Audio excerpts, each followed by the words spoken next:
Okay. I'm assuming this guy's last name is pronounced Bove. Mr. Bove rightly has never called into question that the case team conducted this investigation with integrity and that the charges against Adams are serious and supported by fact and law. Mr. Bove's memo, however, which directs me to dismiss an indictment returned by a duly constituted grand jury for reasons having nothing to do with the strength of the case, raises serious concerns that render the contemplated dismissal inconsistent with my ability and duty to prosecute federal crimes without fear or favor and to advance good faith arguments before the courts. When I took my oath of office 3 weeks ago, I vowed to well and faithfully discharge the duties of the office on which I was about to enter.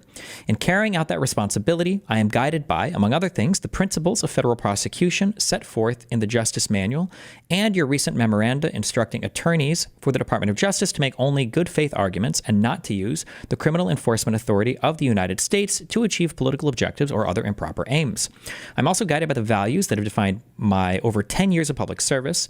You and I have yet to meet, let alone discuss this case, but as you may know, I clerked for the Honorable J. Harvey Wilkinson III on the U.S. Court of Appeals for the Fourth Circuit and for Justice Antonin Scalia on the U.S. Supreme Court. Both men instilled in me a sense of duty to contribute to the public good and uphold the rule of law and a commitment to reasoned and thorough analysis. I've always considered it my obligation to pursue justice impartially without favor to the wealthy or those who occupy important public office or harsher treatment for the less powerful.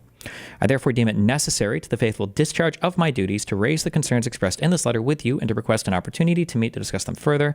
I cannot fulfill my obligations, effectively lead my office in carrying out the department's priorities, or credibly represent the government before the courts if I seek to dismiss the Adams case on this record. Can somebody answer? Wait, so why did they resign instead of forcing them to be fired? Or forcing the administration to fire them? Is there like a reason for this? They just want to bounce? Well, no, there must be some reason. The government does not have a valid basis to seek dismissal. Sassoon, only weeks into her job as interim U.S. attorney, has decided to take a stand that she knows will likely cost her the job. She tells Bondi that she can't in good faith obey an order that she believes is not in the public interest or consistent with her values of fairness. Our justice is supposed to be impartial, Sassoon writes, but she says Bove's order would grant him leniency solely because he holds a powerful position and can assist in Trump's immigration crackdown. She also suggests that Bove has committed misconduct by using the case to coerce Adams to help Trump. This is remarkable language, is it? The comparison to the Bout exchange is particularly alarming. That prisoner swap was an exchange of official acts between separate sovereigns, the United States and Russia, neither of which had any claim that the other should obey its laws. By contrast, Adams is an American citizen and a local elected official who is seeking a personal benefit, immunity from federal laws, to which he is undoubtedly subject, in exchange for an act enforcement of federal law he has no right to refuse. Moreover, the Bout exchange was a widely criticized sacrifice of a valid American interest, the punishment of an infamous arms dealer, which Russia was able to extract only through a patently selective prosecution of a famous American athlete. It is difficult to imagine that the department wishes to emulate that episode by granting Adams leverage over it akin to Russia's influence in international affairs. It is a breathtaking and dangerous precedent to reward Adams' opportunistic and shifting commitments on immigration and other policy matters with dismissal of a criminal indictment. Nor will a court likely find that such an improper exchange is consistent with the public interest. Damn, okay. What is the memo? Do we have a memo of the dismissal request? I'm so curious. Is that available anywhere? Bondi must have written a memo requesting these charges be dropped. I'm curious if we have that memo. I'm curious what that looks like.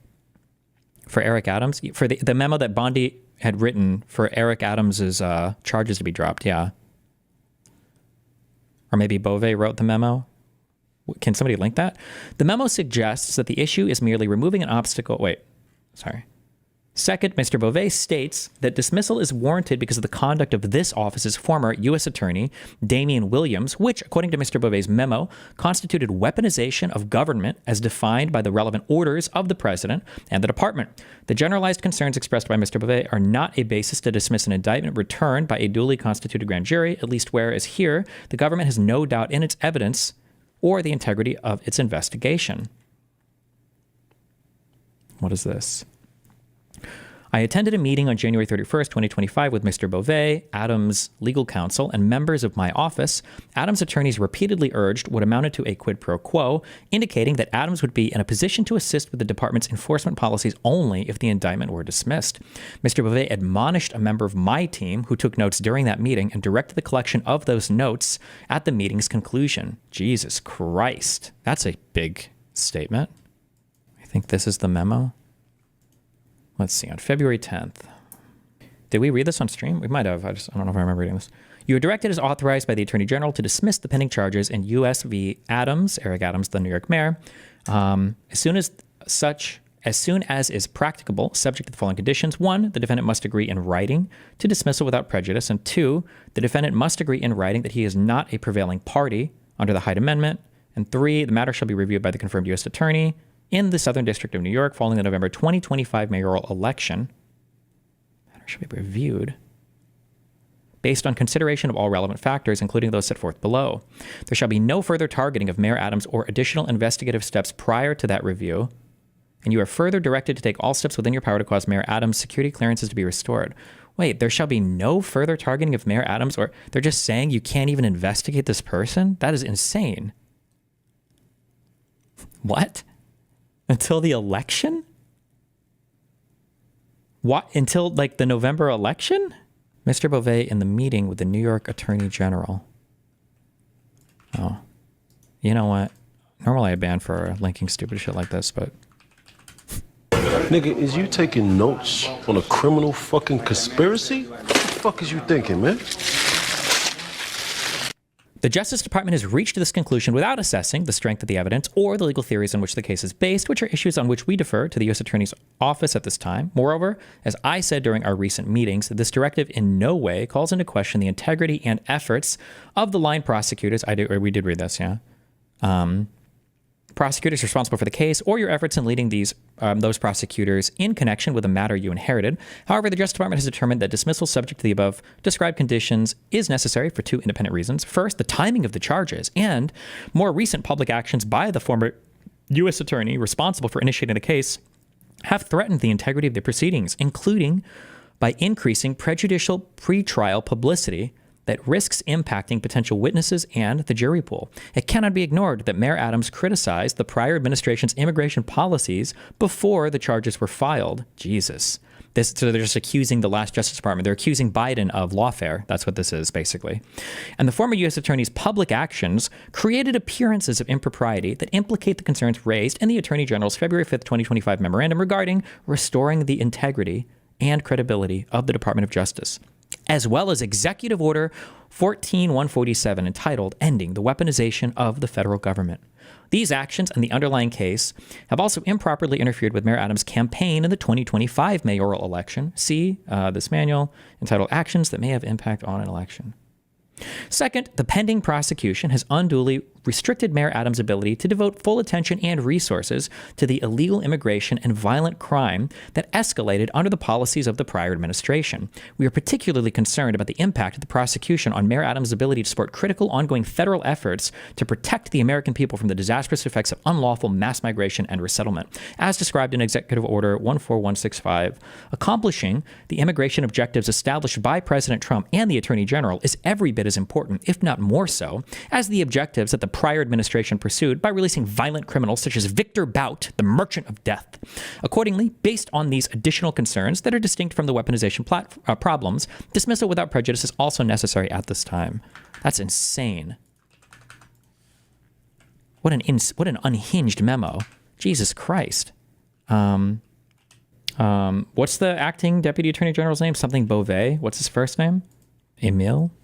And then this is her response on February 12th. I don't know. This would be, what would her position be? What would be a prosecutor for the Southern District of New York? Is that what you would, or it would just be a U.S. State's attorney? Okay. Let's see. Where were we? Okay. As Mr. Bove's memo acknowledges, and he stated in our meeting on January 31st, 2025, the department has no concerns about the conduct or integrity of the line prosecutors who investigated and charged the case, and it does not question the merits of the case itself. Still, it bears emphasis that I have only known the line prosecutors on this case to act with integrity and in the pursuit of justice, and nothing I have learned since becoming U.S. Attorney has demonstrated otherwise. If anything, I have learned that Mr. Williams' role in the investigation and oversight of this case was even more minimal than I had assumed. The investigation began before Mr. Williams took office. He did not manage the day-to-day investigation, and the charges in this case were recommended or approved by 4 experienced career prosecutors, the chiefs of the Southern District, New York Public Corruption Unit, and career prosecutors at the Public Integrity Section of the Justice Department. Mr. Williams' decision to ratify their recommendations does not taint the charging decision, and notably, Adams has not brought a vindictive or selective prosecution motion, nor would one be successful. Williams is the U.S. Attorney. Okay. Because of the conduct of former U.S. Attorney Damian Williams. What did Damian Williams, are they even accused of doing anything wrong, or did they just not like them because they were the one that initially filed these charges against Eric Adams? Jesus. Regarding the timing of the indictment, the decision to charge in December 2024, 9 months before the June 2025 Democratic mayoral primary, and more than a year before the November 2025 mayoral election, complied in every respect with longstanding department policy regarding election year sensitivities and the applicable Justice Manual provisions. The Justice Manual requires that when investigative steps and charges involving a public official could be seen as affecting an election, the prosecuting office must consult with the Public Integrity Section and, if directed to do so, the Office of the Deputy Attorney General or Attorney General. As you are aware, the office followed that requirement. Further, the Justice Department's concurrence was unquestionably consistent with the established policies of the Public Integrity Section. Okay. The timing of the charges in this case is also consistent with charging timelines of other cases involving elected officials, both in this district and elsewhere. I am not aware of any instance in which the department has concluded that an indictment brought this far in advance of an election is improper because it may be pending during an electoral cycle, let alone that a validly returned and factually supported indictment should be dismissed on this basis. While Bove has said that the case was brought too close to this year's mayoral primary, Sassoon says that the 9-month window was entirely appropriate, consistent with Justice Department policies and other cases involving elected officials.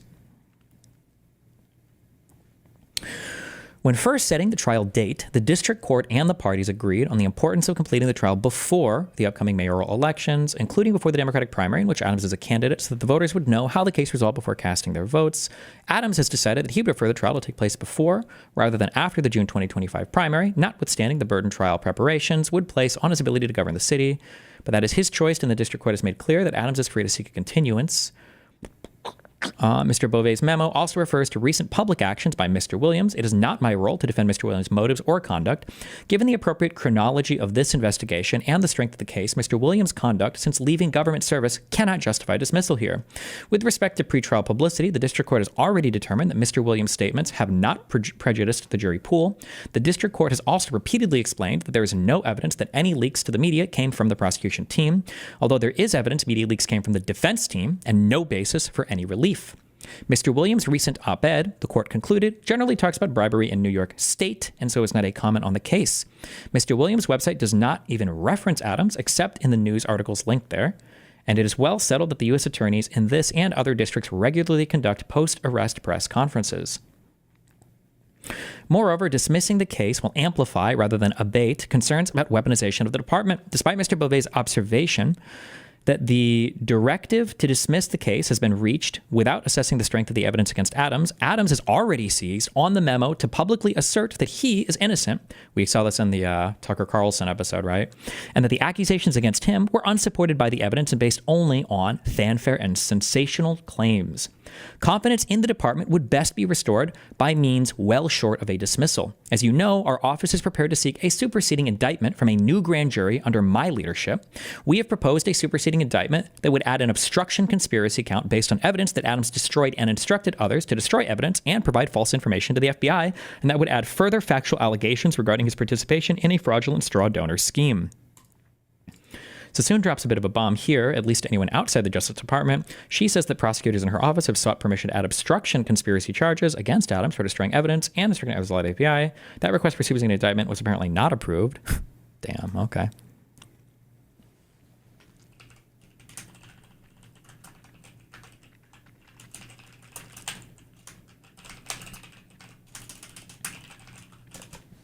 Jesus Christ.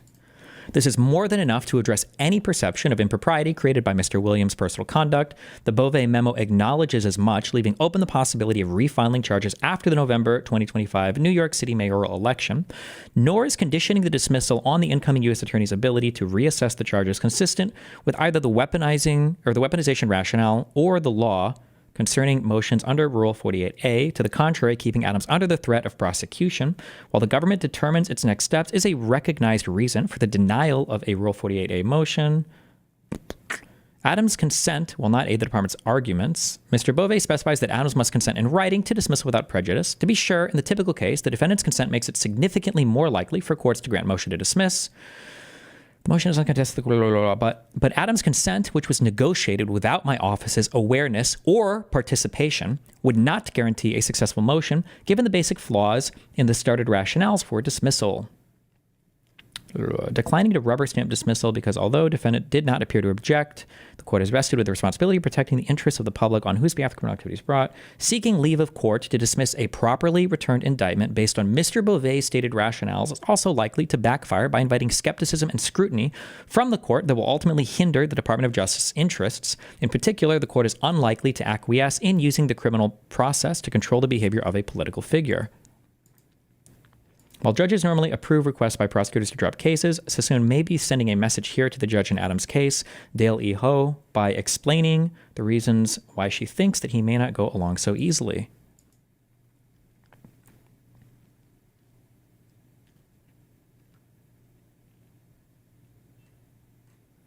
Flint case may come to mind as a comparator. It is distinct in one important way. In that case, the government moved to dismiss an indictment with the defendant's consent and faced resistance from a skeptical district judge. But in Flynn, the government sought dismissal with prejudice because it had become convinced that there was insufficient evidence that General Flynn had committed any crime. Ultimately made the government's rationale defensible because insufficient evidence is a quintessential. Here, no one in the department is needed. Okay. I cannot in good faith request the contemplated dismissal. Because the law does not support a dismissal, because I'm confident that Adams has committed the crimes in which he is charged, I cannot agree to seek a dismissal driven by improper considerations. As Justice Robert Jackson explained, the prosecutor at his best is one of the most beneficent forces in our society. When he acts from malice or other base motives, he is one of the worst. Quote, this authority has been granted by people who really wanted the right thing done, wanted crime eliminated, but also wanted the best in our American traditions preserved, end quote. I understand my duty as a prosecutor to mean enforcing the law impartially, and that includes prosecuting a validly returned indictment, regardless of whether its dismissal would be politically advantageous. Okay. For the reasons explained above, I do not believe there are reasonable arguments.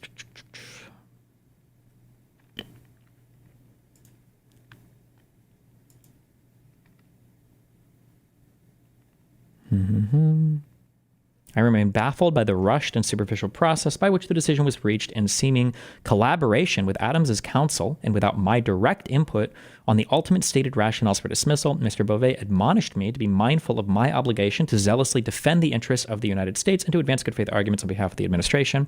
I hope you share my view that soliciting and considering the concerns of the U.S. attorney overseeing the case serves rather than hinders that goal, and that we can find time to meet. In the event you're unwilling to meet or to reconsider the directive, in light of the problems raised by Mr. Bove's memo, I'm prepared to offer my resignation. It has been and continues to be my honor to serve as a prosecutor in the Southern District of New York.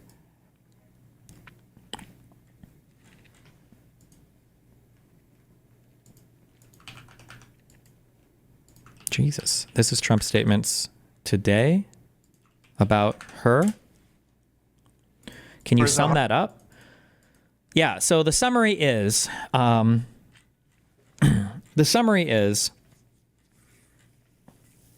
Eric Adams is a New York mayor who the federal government was very confident engaged in a whole bunch of improper behavior relating to soliciting foreign bribes, among other things. And they had a very high level of confidence and a very high level of accuracy in the allegations in the indictments that were made that they would get a conviction for this.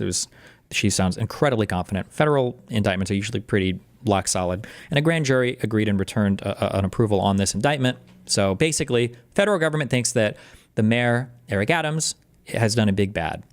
Well, Eric Adams, who's been indicted now by the federal government, when Trump gets elected, decides to hop on a flight down to Mar-a-Lago and talk to Donald Trump. Him and Trump have a back and forth. They seem like pretty buddy-buddy. Flies back to New York. And then all of a sudden, you have the Department of Justice is having meetings now. So you have your Attorney General, Pam Bondi, and then you have your Deputy Attorney General, who is Emile Bove. The Deputy Attorney General is now having meetings with Eric Adams' legal team about how they want to dismiss all the charges against him. So it's weird because the prosecutor is not being included in this at all. And the prosecutor sounds like or the attorney investigating this probably should be included in these talks. However, it's strange because them dropping the charges is being done essentially as a quid pro quo, meaning what they're saying is we're going to drop the charges against you so that you can help Donald Trump enforce the immigration policy. This is not a conspiracy. This is not like an allegation. This is just what Bove says loud and clear in his memo to dismiss the charges. Second, the pending prosecution has unduly restricted Mayor Adams' ability to devote full attention and resources to the illegal immigration and violent crime that escalated under the policies of the prior administration. We are concerned about the impact of prosecution on Mayor Adams' ability to support critical, ongoing federal efforts to protect the American people from the disastrous effects of unlawful mass migration and resettlement, as described in Executive Order 14165. So they're basically dismissing the charges without prejudice. We'll get to that. They're dismissing the charges against Eric Adams so that Eric Adams can basically carry out the federal government, Donald Trump's legislative agenda. Now, there's also two weird things with this is they're dismissing the charges without prejudice, meaning that the same case could be brought back if they wanted to for, who knows what reason. Number one. And number two, they're asking for this, for no investigations to be done on Mayor Adams until after November, meaning after the election. So it's just an incredibly clear and obvious quid pro quo done in an incredibly improper manner. So for this here, he says it in the memo for the requesting the dismissal without prejudice. The matter shall be reviewed by the confirmed U.S. Attorney in the Southern District of New York following the November 2025 mayoral election. 2, the defendant must agree in writing that he is not a prevailing party under the Hyde Amendment. And 3, the matter shall be reviewed by the confirmed U.S. Attorney in the Southern District of New York following the November 2025 mayoral election based on consideration of all relevant factors. There shall be no further targeting of Mayor Adams or additional investigative steps prior to that review. And you are further directed to take all steps within your power to cause Mayor Adams' security clearances to be restored. So they're basically saying, we're going to go ahead and pause this until your election. And then after that, who knows? So we'll see what you do. This is a quid pro quo. This is like extortion, basically. This is a racket. So the federal government has said, we're going to go ahead and pause all your charges, but without prejudice, so we can bring them back if we want. As long as you carry out our agenda, we'll pause everything until after the election, and we'll see how you do, basically. That's what this is. The prosecutor, Daniel R. Sassoon, who's a prosecutor for the Southern District of New York, responded to Pam Bondi, basically saying, this is bullshit. Like, even you guys are saying that this has nothing to do with the merits of the actual investigation. It has nothing to do with the strength of the evidence. So the dismissal is pure bullshit. And it's so bullshit that I don't even know if a judge would accept this. Now, generally, when a prosecutor agrees to dismiss a case, and when the defendants agree as well, you almost always, well, of course, yeah, we'll dismiss it then. If the prosecutors want to go forward, then we will. However, in this case, the prosecutor wasn't even consulted. There's not even a guarantee that a judge would accept this dismissal. And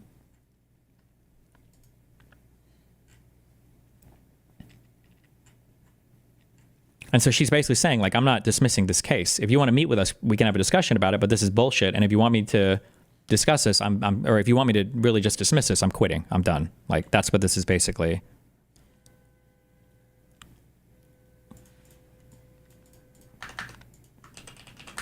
And then we have February 13th response from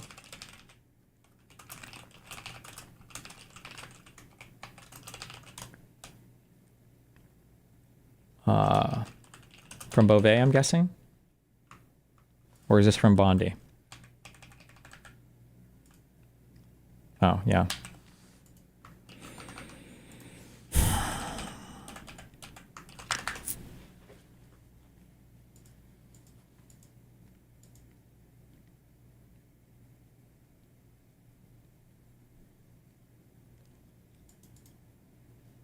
The concept of doctor shopping is... Why are you spamming this a million times in chat, my dude? The concept of doctor shopping is common when talking about seeking prescription medication. Is there any merit to lawyer shopping when seeking a favorable lawyer during a case? For a lawyer, no, but you can venue shop. Meaning you're looking for a better state or jurisdiction to try your case in.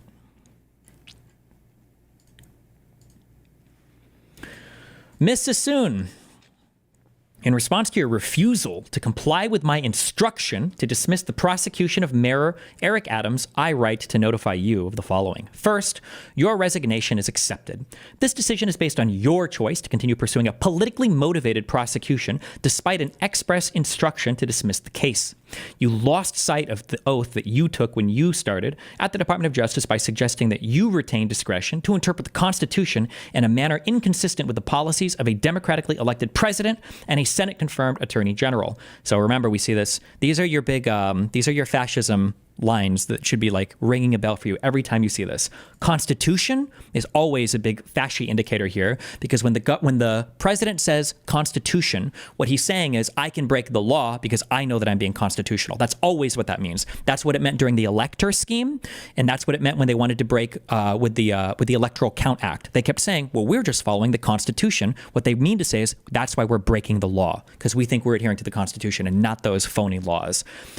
So this is a big one. And then democratically elected president. Remember how they lean into that so many times now. Democratically elected, because democratically elected is what's giving them the power to act in an authoritarian manner. The president could do whatever he wants. He's a democratically elected person. Vox Populi is what Elon Musk, the unelected bureaucrat that's running through terrorizing our federal offices right now, is tweeting out, right? Democratically elected Constitution over and over and over again.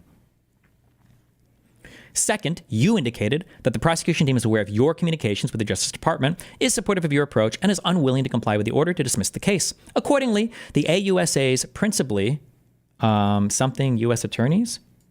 I don't know what AUSA means. DOJ. Oh, Office of the United States Attorneys. Assistant U.S. States Attorneys. Okay, so these are assistants to U.S. attorneys. Accordingly, the AUSAs principally responsible for this case are being placed on off-duty administrative leave pending investigations by the Office of the Attorney General and the Office of Professional Responsibility, both of which will also evaluate your conduct. That's an insane statement. This is a super fascist statement. Oh, you're not going to carry out our illegal orders? Well, now we're going to start. Now we're going to start investigating you. By the way, this right here is all the proof you ever need that Biden was fully within his right to preemptively pardon his family members and people that he thought in the administration would be targeted by bullshit investigations. Fuck anybody that says otherwise. This shit right here is unhinged. This is an absolute abdication of your duty and an absolute abuse of the Department of Justice, which ironically enough flies in the face of that executive order talking about weaponizing the ending the weaponization of the federal government. Good one, Chief. This leave status will remain in effect until further notice. This is not a disciplinary or adverse action, and the AUSAs will continue to receive full salary and benefits during administrative leave. While the AUSAs are in off-duty status, they are not to use their government-issued laptop, phone, and ID badge / PIV card to access duty stations or any other federal facility unless explicitly directed to do so. While on administrative leave, if contacted by management, the AUSAs must respond by phone or email no later than the close of business the following day. The investigation by the Office of the Attorney General will be conducted pursuant to, inter alia, which means, among other things, I think, Executive Order 14147, oh, he's citing it, entitled Ending the Weaponization of the Federal Government, and on the basis of the Attorney General's February 5th, 2025 memorandum regarding restoring the integrity and credibility of the Department of Justice.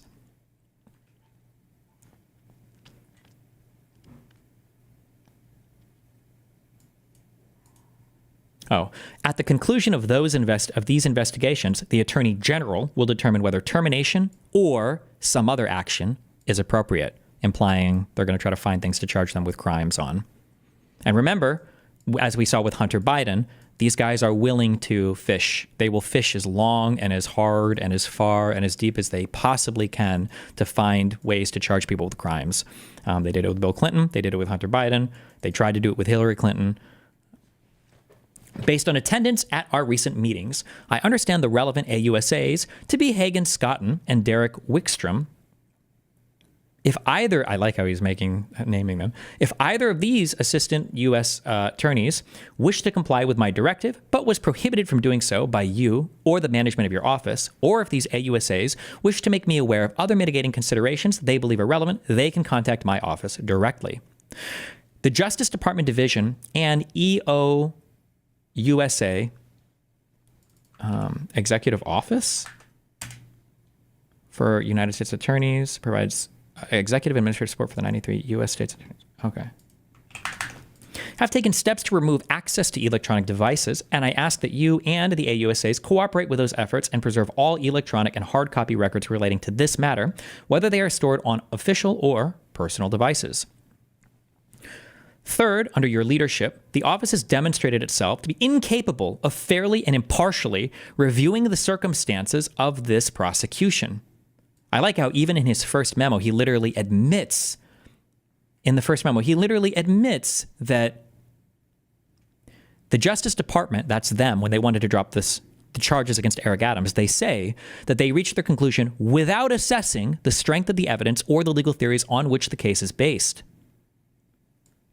They didn't even consider the strength of the case for this. Therefore, the prosecution of Mayor Adams is transferred to the Justice Department, which will file a motion to dismiss the charges pursuant to Rule 48 of the Federal Rules of Criminal Procedure. My prior directive regarding no further targeting of Mayor Adams or additional investigative steps related to this matter remains in place. Nice. So they took it under the DOJ, I guess, itself.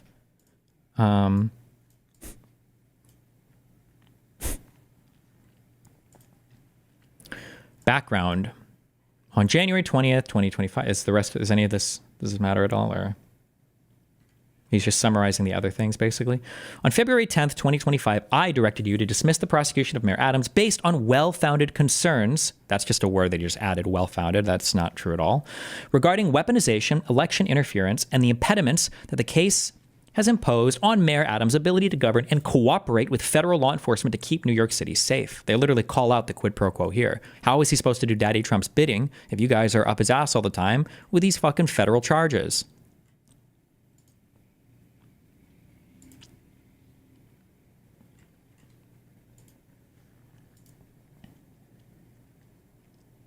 My February 10th, 2025 memorandum indicated, will New York State take on the charges? I have no idea. I can't tell you. I don't know. I don't even know what the U.S. code he was indicted for is, or if that would apply to the U.S. To New York State. And I don't even know if New York State's attorneys have access to the investigative information. I don't even know if they could bring those charges. They might not have any of that info. I don't know. The mechanism for seeking dismissal is Rule 48 of the Federal Rules of Criminal Procedure. Note 2 to Rule 48 explains that the rule confers the power to file a dismissal by leave of court on the Attorney General, as well as on the United States Attorney, since under existing law, the Attorney General exercises general superintendence and direction over the United States Attorneys. Quote, all functions of other offices of the Department of Justice and all functions of agencies and employees of the Department of Justice are vested in the Attorney General.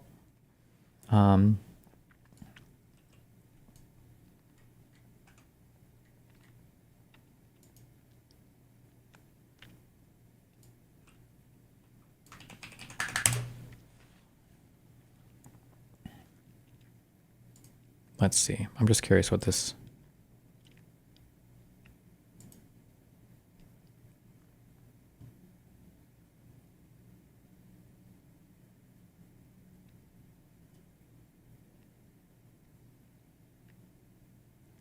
He's citing here to note 2. The rule confers the power to file a dismissal by leave of court on the Attorney General, as well as on the United States Attorneys. Since under existing law, the Attorney General exercises general superintendence direction over the United States Attorneys as to the manner of discharging their respective duties. Moreover, it is the administrative practice for the Attorney General to supervise the filing of a nolle prosequi by United States attorneys. Consequently, it seemed appropriate that the Attorney General should have power directly. Practice for the Attorney General to supervise the filing of a... What does this mean? A stop prosecution or something? A nolle prosequi is a Latin phrase that means not to wish to prosecute.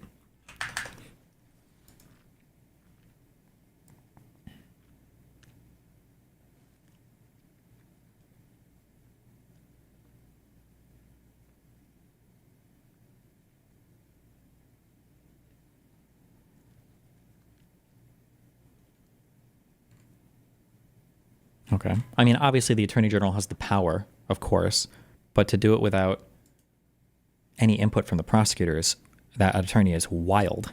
But okay.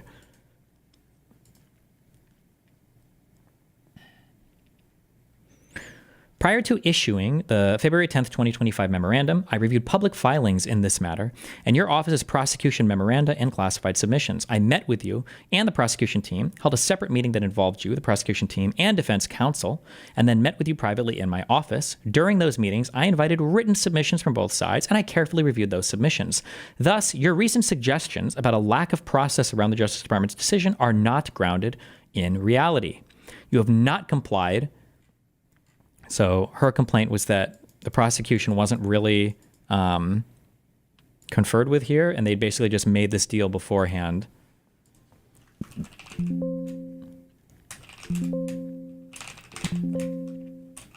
Wait, what the fuck? Can I not? Oh my God, it's a picture?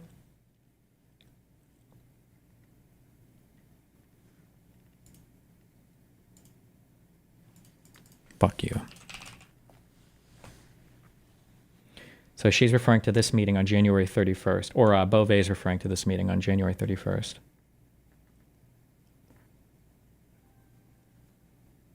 I'm trying to find.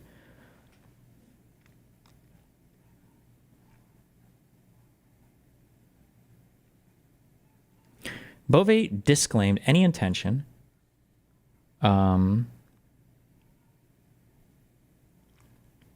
wait, hold on.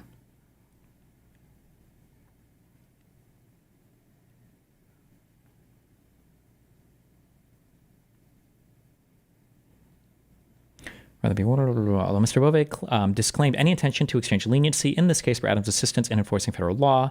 That is the nature of the bargain laid bare in Mr. Bove's memo. That is especially so given Mr. Bove's comparison to the Bout prisoner exchange, which was quite expressly a quid pro quo. Yeah, why would they make that comparison when that's literally...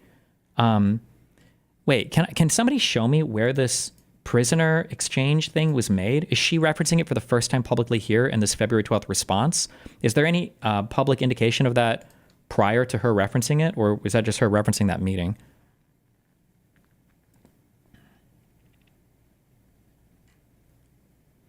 And then this was her referencing that meeting. I attended a meeting on January 31st, 2025 with Mr. Bove, Adams' counsel, and members of my office. Adams' attorneys repeatedly urged what amounted to a quid pro quo, indicating that Adams would be in a position to assist the department's enforcement priorities only if the indictment were dismissed. Mr. Bove admonished a member of my team who took notes during that meeting and directed the collection of those notes at the meeting's conclusion.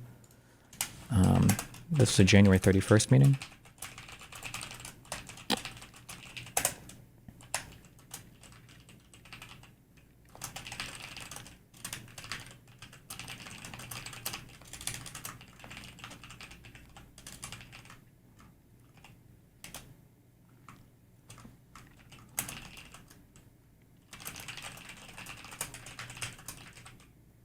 Wait, Adams.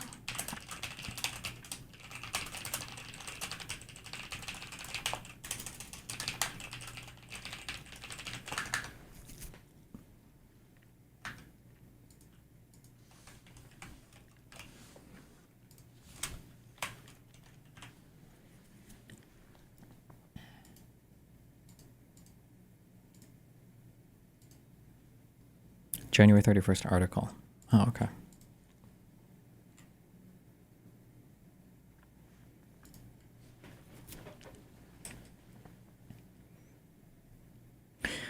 You have not complied with the clear directives in my February 10th, 2025 memorandum. Further, you made clear that you did not intend to do so during telephone calls with myself and Chad Mizell, the Attorney General's Chief of Staff, on February 11th, 2025, as well as in a written submission to the Attorney General that day. You also stated that the prosecution team had reviewed your letter to the Attorney General and that they would not file a motion to dismiss the case. At approximately 1:50 p.m. today, you tendered your resignation via email. Discussion. The weaponization finding in my February 10th, 2025 memorandum was made pursuant to a policy set forth by President Trump, who is the only elected official in the executive branch, in connection with a decision that was authorized by the Senate-confirmed Attorney General of the United States and entirely consistent with guidance issued by the Attorney General shortly after that confirmation. Your office has no authority to contest the weaponization finding or the second independent basis requiring dismissal set forth in my memorandum. The Justice Department will not tolerate the insubordination and apparent misconduct reflected in the approach that you and your office have taken in this matter. Jesus. Improper weaponization. You are well aware of the department's weaponization concerns. I love how there's just no evidence of it. Like, how many memos have we read back and forth? What is the evidence? What is this weaponization? What was improper? Any part of this at all? Hello? You are well aware of the department's weaponization concerns regarding the handling of the investigation and prosecution of Mayor Adams. Those concerns include behavior that supports, at minimum, unacceptable appearances of impropriety and the politicization of your office. The investigation was accelerated after Mayor Adams publicly criticized President Biden's failed immigration policies and led by a former U.S. attorney with deep connections to the former Attorney General who oversaw the weaponization of the Justice Department. Like, what? Based on my review and our meetings, the charging decision was rushed as the 2024 presidential election approached, and as the former U.S. attorney appears to have been pursuing potential political appointments in the event Kamala Harris won that election. After President Trump won the election in late December 2024, the former U.S. attorney launched a personal website, the former, so they've quit. They're not even the attorney general anymore, but okay, which closely resembles a campaign website that touts articles about the ongoing prosecution of Mayor Adams with titles such as U.S. Attorney Damian Williams has come for the Kings, a mayor, a rapper, a Senate, a billionaire, meet the man who has prosecuted them all, and federal prosecutor Damian Williams flexes Southern District New York power against Eric Adams and Sean Combs.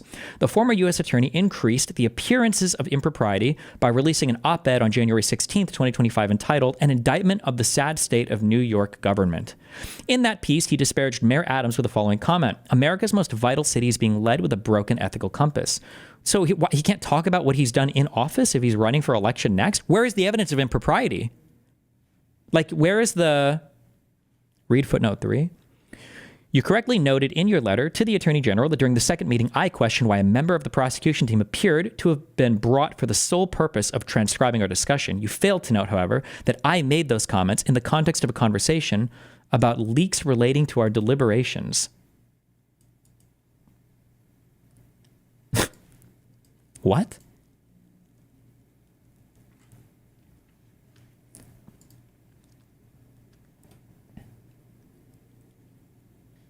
You correctly noted, I question why a member of the prosecution appeared to have been brought for the sole purpose of transcribing our discussion, but then I also said that I don't want it to be leaked. Okay. Okay, based.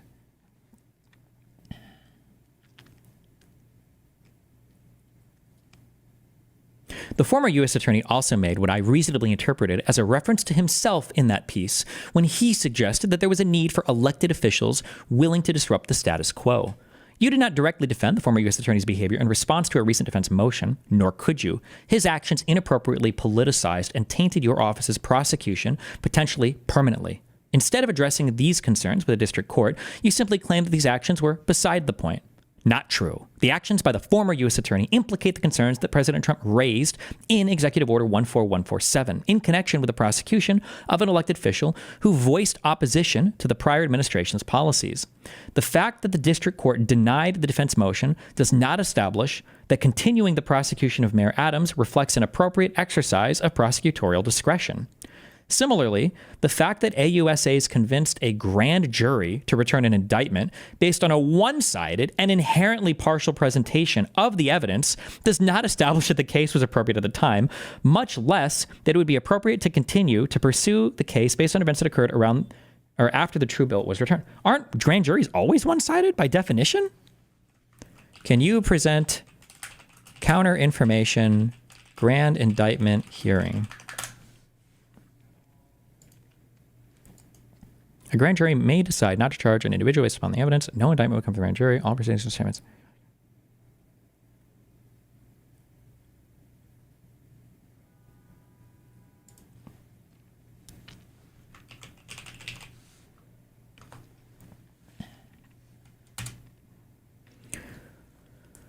The powers and functions of the federal grand jury differ from those of the federal trial jury, which is called the petite jury, maybe. The petite jury listens to the evidence offered by the prosecution and the defense, if it chooses to offer any, during a criminal trial and returns a verdict of guilty or not guilty. The grand jury, on the other hand, does not determine guilt or innocence, but only whether there is probable cause to believe that a crime was committed and that a specific person or persons committed it.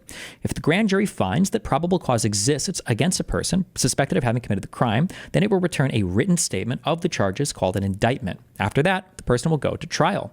The grand jury normally hears only that evidence presented by a government attorney, which tends to show the commission of a crime. The government attorney usually is the United States attorney or an assistant United States attorney in the federal district. The grand jury must determine from this evidence, and usually without hearing evidence for the defense, whether the person being investigated by the government should be tried for a serious federal crime, referred to in the Bill of Rights as an infamous crime. An infamous crime is one which may be punished by imprisonment for more than 1 year. As a general rule, no one can be prosecuted for a serious crime unless the grand jury decides that the evidence it has heard so requires.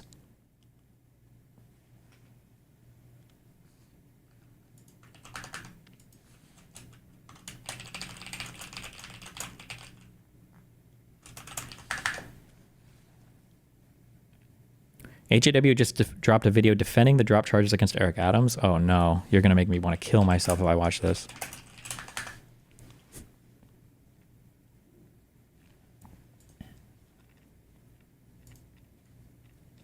Similarly, the fact that AUSA has convinced a grand jury to return an indictment based on a one-side... Okay, so this is stupid.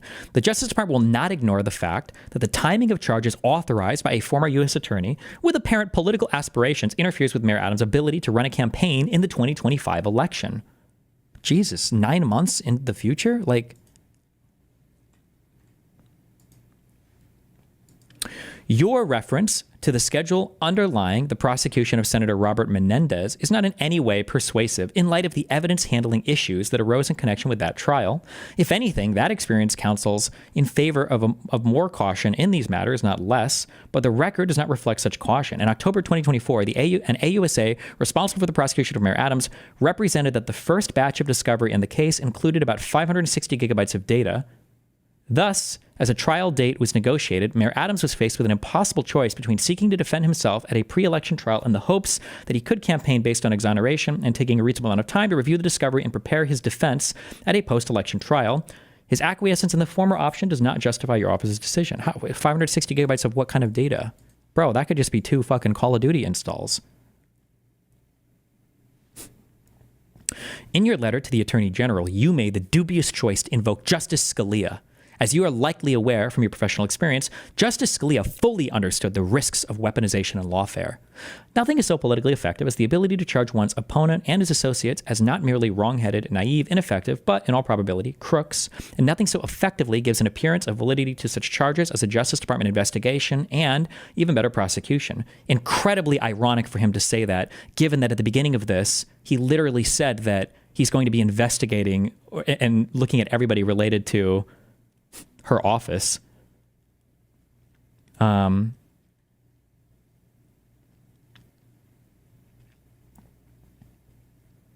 Accordingly, your office principally responsible for this case are being placed on off-duty administrative leave pending investigations by the Office of the Attorney General and the Office of Professional Responsibility, both of which will also evaluate your conduct. At the conclusion of these investigations, the Attorney General will determine whether termination or some other action is appropriate.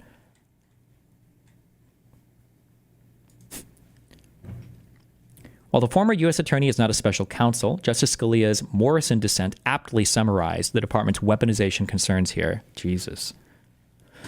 There is also great irony in your invocation of the famous speech by former Attorney General Robert Jackson. His remarks are unquestionably relevant here, but not in the way that you suggested. Jackson warned that some measure of centralized control over federal prosecutors was necessary. Robert H. Jackson, the federal prosecutor 24, the senior leadership of the Justice Department exercises that control.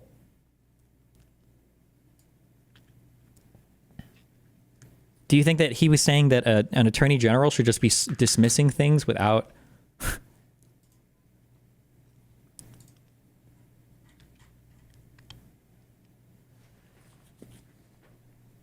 Is this the correct one that he's even referencing here?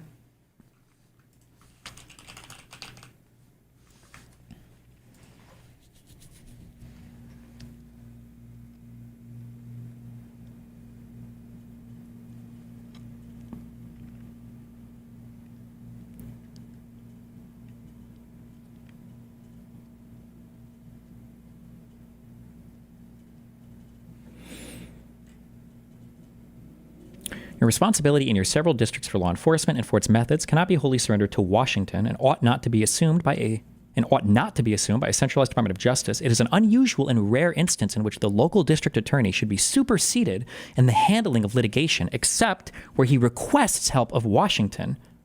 Wait, is he citing this completely backwards? Wait, hold on.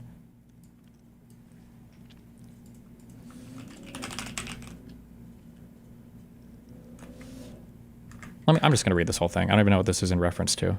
This was a Court Justice? Robert H. Jackson, former Associate Justice of the Supreme Court of the United States. Died in 54, loser.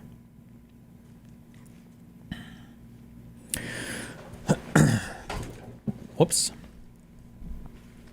The qualities of a good prosecutor are as elusive and as impossible to define as those which mark a gentleman, and those who need to be told would not understand it anyway. Quote, it would probably be within the range of that exaggeration permitted in Washington to say that assembled in this room is one of the most powerful peacetime forces known to our country. The prosecutor has more control over life, liberty, and reputation than any other person in America. His discretion is tremendous. He can have citizens investigated, and, if he is that kind of person, he can have this done to the tune of public statements and veiled or unveiled intimidations. Or the prosecutor may choose a more subtle course and simply have a citizen's friends interviewed. The prosecutor can order arrests, present cases to the grand jury in secret session, and on the basis of his one-sided presentations of the facts can cause the citizen to be indicted and held for trial. He may dismiss the case before trial, in which case the defense never has a chance to be heard, or he may go on with a public trial. If he obtains a conviction, the prosecutor can still make recommendations as to sentence, as to whether the prisoner should get probation or a suspended sentence, and after he is put away, as to whether he is a fit subject for parole. While the prosecutor, at his best, is one of the most beneficent forces in our society, when he acts from malice or other base motives, he's one of the worst. These powers have been granted to our law enforcement agencies because it seems necessary that such a power to prosecute be lodged somewhere. This authority has been granted by people who really wanted the right thing done, wanted crime eliminated, but also wanted the best in our American traditions preserved. Because of this immense power to strike at citizens, not with mere individual strength, but with all the force of government itself, the post of federal district attorney from the very beginning has been safeguarded by presidential appointment, requiring confirmation of the Senate of the United States. You are thus required to win an expression of confidence in your character by both the legislative and the executive branches of the government before assuming the responsibilities of a federal prosecutor.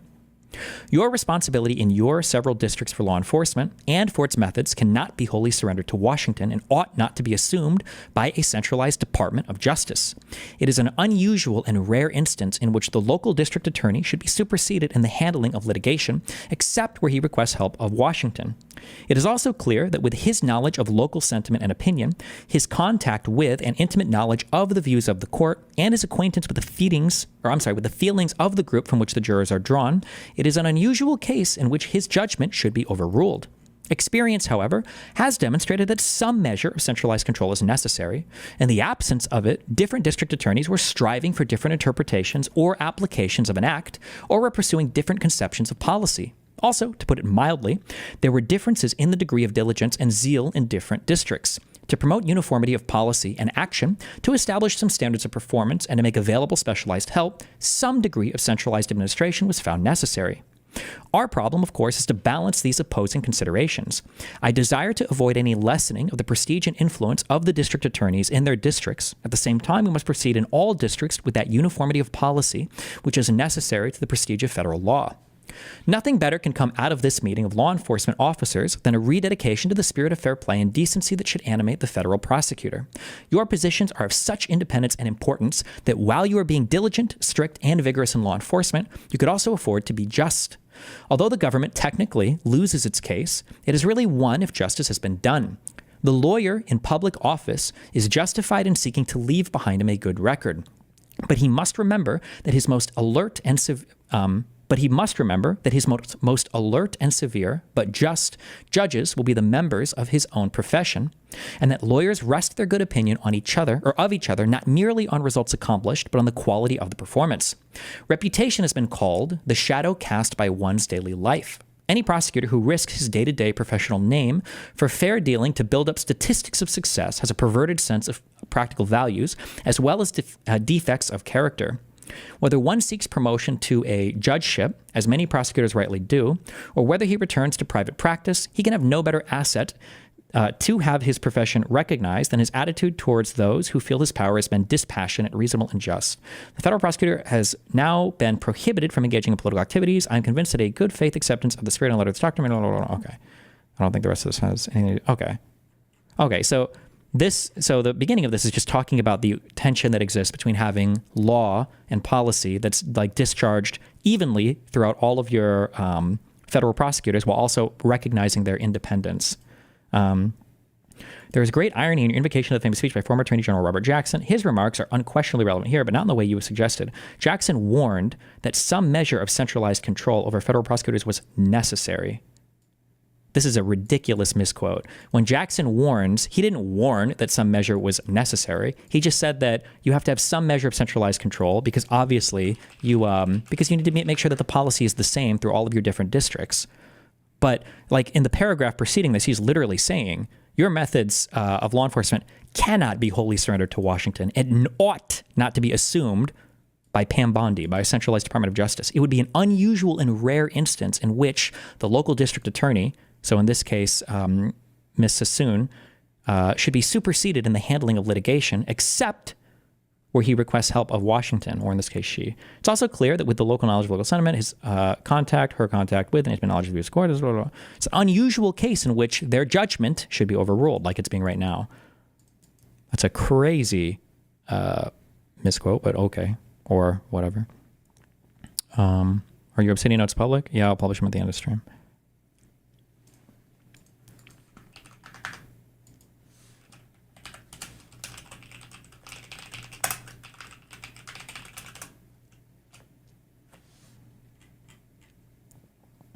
Is that the former Trump attorney misciting? It's the deputy attorney general right now, Emil.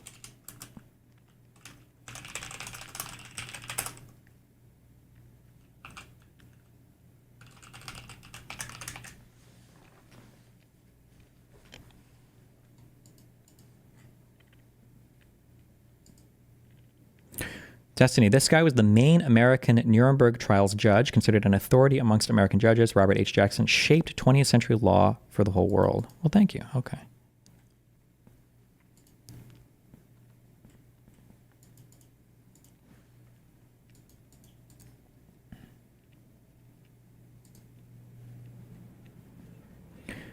Okay, let's see.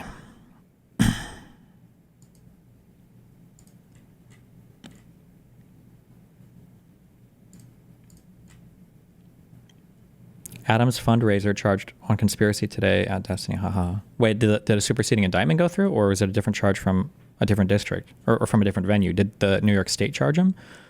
But okay, sorry. The senior leadership of the Justice Department exercises that control. Moreover, one of Jackson's concerns was that the most dangerous power of the prosecutor arises from the risk that the prosecutor would pick people that he thinks he should get rather than pick cases that need to be prosecuted.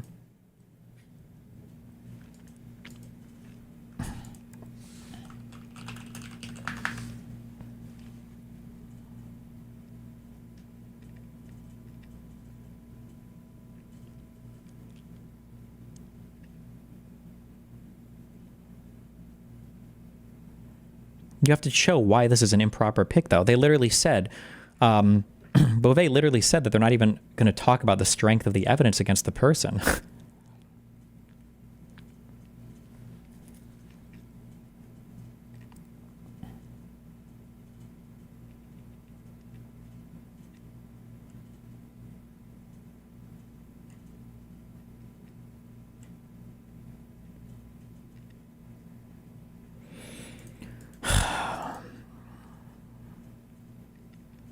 Regardless of how the investigation of Mayor Adams was initiated, by 2024, your office's work on the case was extremely problematic in that regard. But how? Not him, somebody who who fundraises for him. Gotcha.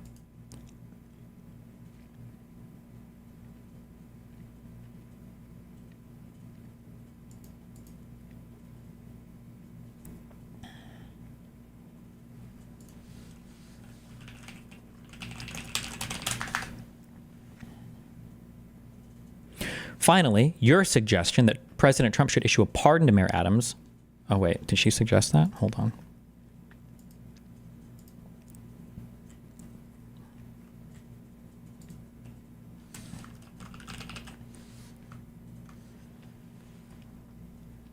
Here, no one in the department has expressed any doubts as to Adams' guilt, and even in Flynn, the president ultimately chose to cut off the extended and embarrassing litigation over dismissal by granting a pardon.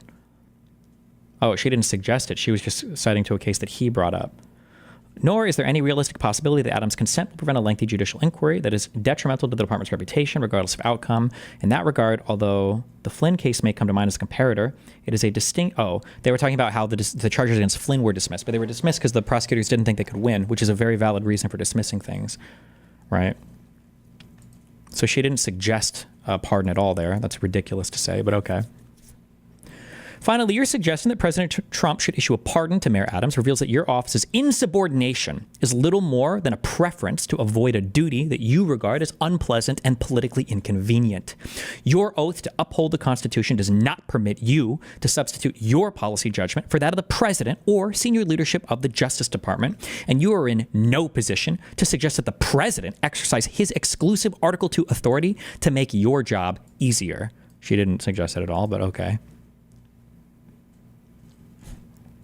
For all of these reasons, dismissal is necessary in the interests of justice. Your refusal to recognize that fact and comply with my directive has only exacerbated the concerns that I raised initially. Interference with Mayor Adams' ability to govern. Your objections to the second basis for my February 10th, 2025 directive that the pending prosecution has unduly restricted Mayor Adams' ability to devote full attention and resources to illegal immigration and violence crime are based on exaggerated claims that further illustrate your office's inability to grapple with the problems that this case actually presents. Keep in mind here also, I know that this is all like offices that we're so detached from, but like the DOJ is the one that's detached from this. You're in Washington, I think, I don't actually know, where is the actual physical building? Physical building of Department of Justice. Is there like a main centralized, it's probably in DC, right? Oh, the Robert F. Kennedy building, which is indeed, okay. So this is an office, this is not their case. They haven't been handling this at all. The DOJ has no idea, right? I mean, like they can go and check case files or whatever, but like the, Sassoon's office, the Southern District of New York, the federal office here, these are the people who have been doing this investigation and who brought these charges to a grand jury and who are ready to take this to trial. So for this dipshit who has no clue what's going on to say that your office doesn't have the ability to grapple with this case, you don't even understand this case. Like, motherfucker, what are you talking about? They're literally the ones who've been working this case since the start. The fuck? As a result of the pending prosecution, Mayor Adams is unable to communicate directly and candidly with city officials he is responsible for managing, as well as federal agencies trying to protect the public from national security threats and violent crime. Mayor Adams has been denied a security clearance that limits his access to details of national security issues in the city he was elected to govern and protect. He cannot speak freely to federal officials regarding imminent security threats to the city, and he cannot fully cooperate with the federal government in the manner he deems appropriate to keep the city and its residents safe. This situation is unacceptable and directly endangers the lives of millions of New Yorkers. My directive to you reflected a determination by the Justice Department that these public safety risks greatly outweigh any interest you have identified. It is not for local federal officials such as yourself, who lack access to all relevant information, to question these judgments within the Justice Department's chain of command. Right? They're basically saying like the DOJ runs all this shit and we control all of you motherfuckers, and you just need to take orders from us and you have no discretion and just listen to what we say here in the DOJ. Your claim to find my reference to Victor Bout to be alarming, but you have missed the fundamental point. Presidents frequently make policy decisions that the Justice Department is charged with implementing. In connection with the case against Bout, President Biden made a questionable decision to release the merchant of death from prison. Once the decision was made, it was the responsibility of the department and your office to execute it. Regardless of anyone's personal views of the policy choice, an AUSA from your office filed a motion to assist in effectuating the decision. That was your job here and the job of the AUSAs assigned to the case. You have all violated your oaths by failing to do it. In no valid sense do you uphold the Constitution by disobeying direct orders implementing the policy of a duly elected president, and anyone romanticizing that behavior does a disservice to the nature of this work and the public's perception of our efforts. You have also strained, unsuccessfully, to suggest that some kind of quid pro quo arises from my directive. This is false, as you acknowledged previously in writing, where the Justice Department is charged with keeping people safe across the country. Your office's job is to help keep the city safe, but your actions have endangered it. More broadly, you are simply incorrect to contend that there is no valid basis to seek dismissal. The contention is a dereliction of your duty to advocate zealously on behalf of the United States. The main citation that you offered, the United States versus Nevada, Niedersland, I don't know what the fuck it is, involved a motion based on expense and inconvenience. Those issues are not the drivers of this decision, as you know. Moreover, as you and your team undoubtedly learned during the research that led you to rely on a 57-year-old district court case, the government may elect to eschew, right? He eschews, right? Wait. Eschew. Oh, it's eschew. The government may elect to eschew or discontinue prosecutions for any number of reasons. Rarely will the judiciary overrule the executive branch's exercise of these prosecutorial decisions. This is not saying anything of value, sure. This is just true. I don't think anybody would disagree with this, but... In other words, the Attorney General has a virtually absolute right to dismiss this case. Any judicial discretion conferred by Rule 48A is severely cabined and likely limited to instances of bad faith, like a quid pro quo, right? The substantive reach of Rule 48 appears to be effectively curtailed by the fact that even if the judge denies the motion to dismiss, there seems to be no way to compel the prosecutor to proceed. Accordingly, any concerns that you and your office had about the prospects of a Rule 48 motion were not a valid basis for insubordination. Additional issues to be addressed. Finally, and to be clear, while I elected to address two particular dispositive concerns in my February 10th, 2025 memorandum, I have many other concerns about this case.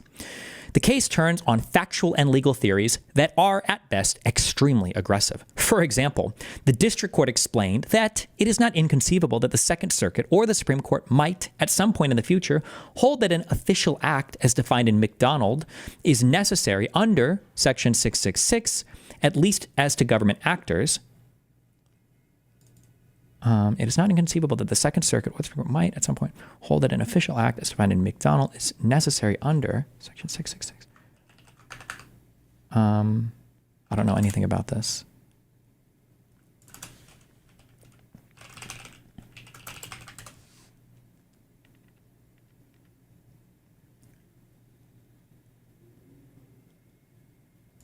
I'm guessing it's this, 18 U.S.C. 666. Theft or bribery concerning programs receiving federal funds. Okay. And so...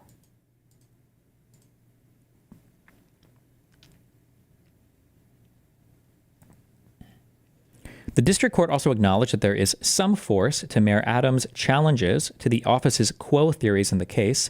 The things of value in this case are campaign contributions, which require heightened proof under McCormick, as the office knows from the challenges you encountered in connection with the decision to dismiss the Benjamin case. I wouldn't be able to speak to this. This is a more legal theory that I haven't read into any of this. There is also questionable behavior reflected in certain of the prosecution team's decisions, which will be addressed in the forthcoming investigations. Witnesses in the case do not appear to have been treated in a manner that is consistent with your claims about the seriousness of your allegations against Mayor Adams. It is my understanding that around the time the charges were filed, the prosecution team made misrepresentations to defense counsel regarding Mayor Adams' status in the investigation that are inconsistent with the Justice Manual's definitions of target and subject. In the same period, despite having already started to draft a prosecution memo proposing to charge Mayor Adams, the prosecution team invited Mayor Adams to a proffer, in effect baiting him to make unprotected statements after the line prosecutors had already decided to try to move forward with the case.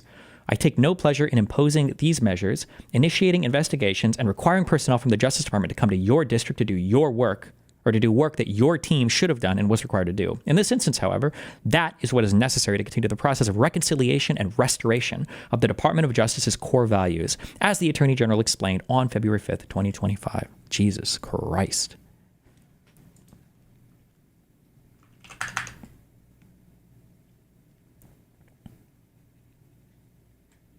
In legal writing, when a claim is made, the new citation, the next sentence usually cite the statute such case that it's talking about.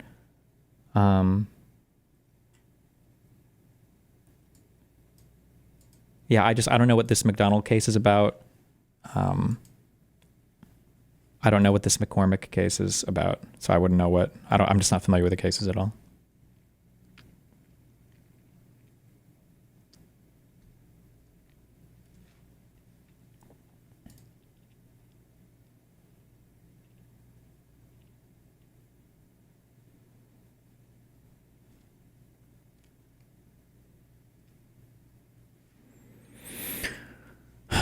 Jesus.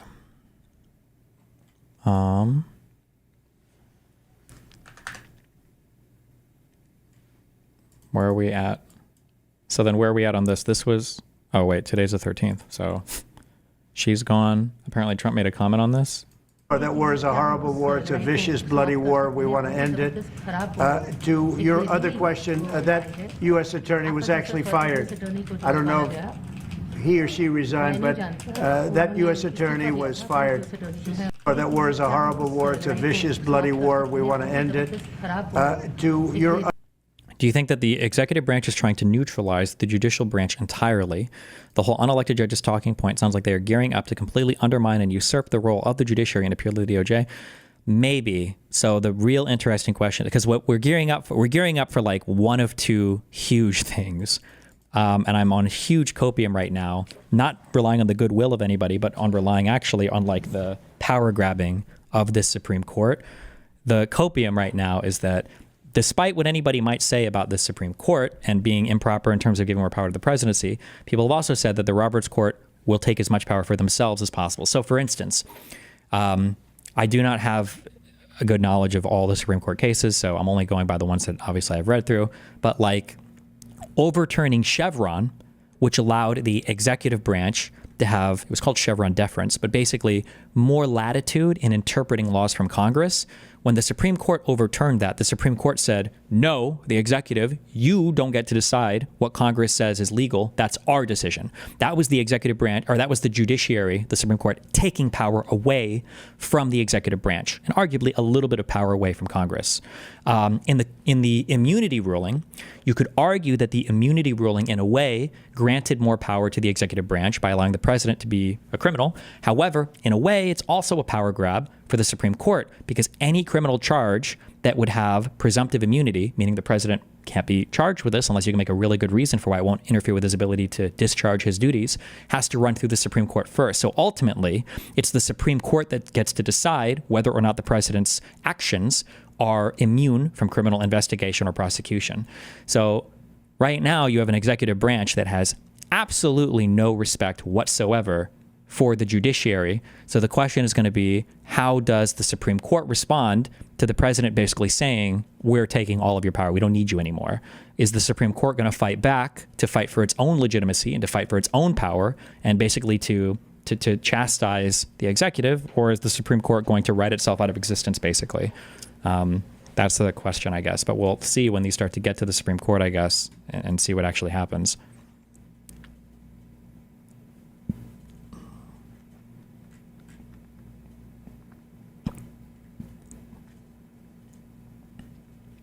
When Roberts Court made that big ruling, it really felt like Trump was washed up at the time and never coming back. That's how I remember anyway. Maybe.